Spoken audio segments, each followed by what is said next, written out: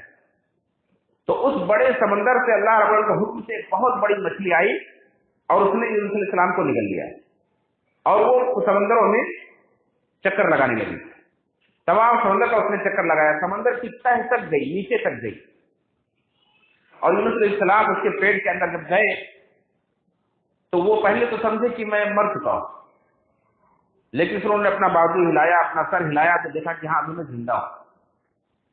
جب انہیں محسوس ہوا کہ میں زندہ ہوں اور وہ مچھلی انہیں لے کر کے سمندر کی تہ میں پہنچی تو انہوں نے وہاں اللہ کی تسبیح کی آوازیں سنی، سمندر کے اندر، سمندر کی تہ میں اللہ رب العالمین کی تسبیح کی آوازیں سنی تو سوچنے لگے کہ اے اللہ یہ کیا ہے؟ اللہ رب العالمین نے ان کی طرف الہام کیا کہ اے یونس، یہ سمندر کی مخلوقات ہیں جو میری تسبیح بیان کر رہی ہیں۔ تو وہاں اللہ رب العالمین کی سے انہوں نے اپنی غلطی کا اعتراف کرتے ہوئے معافی مانگی اور کہا لا الہ الا انت سبحانک انی کنت من الظالمین، اے اللہ تیرے سوا کوئی معبود نہیں، تیرے سوا کوئی معبود برحق نہیں، سبحانک تو پاک ہے، انی کنت من الظالمین یقیناً میں ہی ظالم ہوں، یقیناً مجھ سے غلطی ہوئی، مجھ سے ظلم ہوا ہے۔ اس طرح سے یونس علیہ السلام نے اللہ رب العالمین سے معافی مانگی تو اللہ رب العالمین نے ان کی دعا کو قبول کیا۔ اللہ نے فرمایا فاستجبنا له، تو ہم نے ان کی دعا کو قبول کر لیا، ونجیناہ من الغم، اور اس غم سے، اس پریشانی سے، اس دکھ سے ہم نے انہیں نجات دے دی، وکذالک ننجی المؤمنین، اور اسی طرح سے ہم مومنوں کو نجات دیتے ہیں، ایمان والوں کو اسی طرح سے نجات دیتے ہیں۔ اس طرح سے اللہ رب العالمین نے انہیں وہاں سے نجات دی۔ کتنے دنوں تک مچھلی کے پیٹ کے اندر رہے، اس سلسلے میں کئی اقوال ہیں۔ امام شعبی رحمۃ اللہ علیہ کہتے ہیں کہ صبح کے وقت مچھلی نے نگلا تھا اور شام کو عصر کے بعد مچھلی نے انہیں لا کر باہر اگل دیا، یعنی دن بھر مچھلی کے پیٹ میں رہے۔ ایک قول یہ بھی ہے کہ 3 دن تک مچھلی کے پیٹ کے اندر رہے۔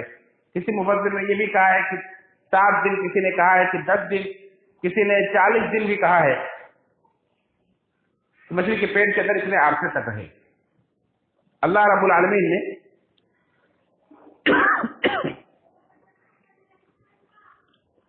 اس کا تذکرہ کیا ہے کہ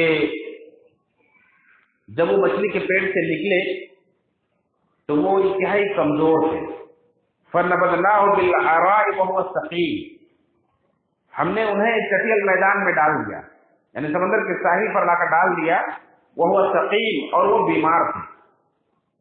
جیسے مرغی کا انڈا پھوٹنے کے بعد ایک چوزا نکلتا ہے تو جسے کمزوری کی حالت میں ہوتا ہے، یا ماں کے پیٹ سے پیدا ہونے کے بعد بچہ ایسے کمزوری کی حالت میں ہوتا ہے، ایسے مچھلی کے پیٹ میں رہنے کی وجہ سے یونس علیہ السلام انتہائی کمزور ہو گئے۔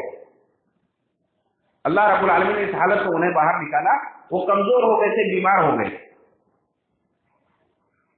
تو اللہ رب العالمین نے کیا انتظام کیا؟ اللہ نے خود قرآن کریم کے اندر ذکر کیا ہے، فرمایا وَأَنبَتْنَا عَلَيْهِ شَجَرَةً مِّن يَقْطِينٍ، ہم نے ان کے اوپر یقطین کا درخت اگا دیا، شجرۃ من یقطین، یقطین یعنی بیل والا درخت۔ ہر وہ درخت، ہر وہ جھاڑ، ہر وہ پودا جو اپنے تنے پر کھڑا نہ ہوتا بلکہ پھیلتا ہو، اسے یقطین کہا جاتا ہے۔ جیسے کھیرا، ککڑی، تربوز وغیرہ کے پودے ہوتے ہیں بیل والے، پھیلتے ہیں، ایسے کدو کے بھی ہوتے ہیں، لیکن زیادہ تر مفسرین نے، اکثر مفسرین نے یہی کہا ہے کہ اللہ رب العالمین نے کدو کا پودا ان کو اگا دیا، جہاں انہیں مچھلی نے اگلا تھا وہاں کدو کا پودا اگا دیا، اور کدو کے بہت فوائد بیان کیے لوگوں نے۔ کہا ہے کہ کدو ایک تو بہت تیزی کے ساتھ بڑھنے والا پودا ہے، اور واقعی تجربے کی بات ہے کہ بہت تیزی کے ساتھ ہوتا ہے، کدو کا پودا ہو یا کدو کا پھل ہو، جس کو ہم لوکی کہتے ہیں، دنیا کہتے ہیں، بہت تیزی کے ساتھ پھیلتا ہے۔ آپ دیکھیں گے، کل دیکھیں گے، پرسوں دیکھیں گے، بہت تیزی کے ساتھ بڑھتا وہ چلا جاتا ہے، اس کا پھل بھی اسے تیزی سے بڑھتا ہے۔ اسی طرح سے اس کے پتے کیا ہے، ملائم بھی ہوتے ہیں،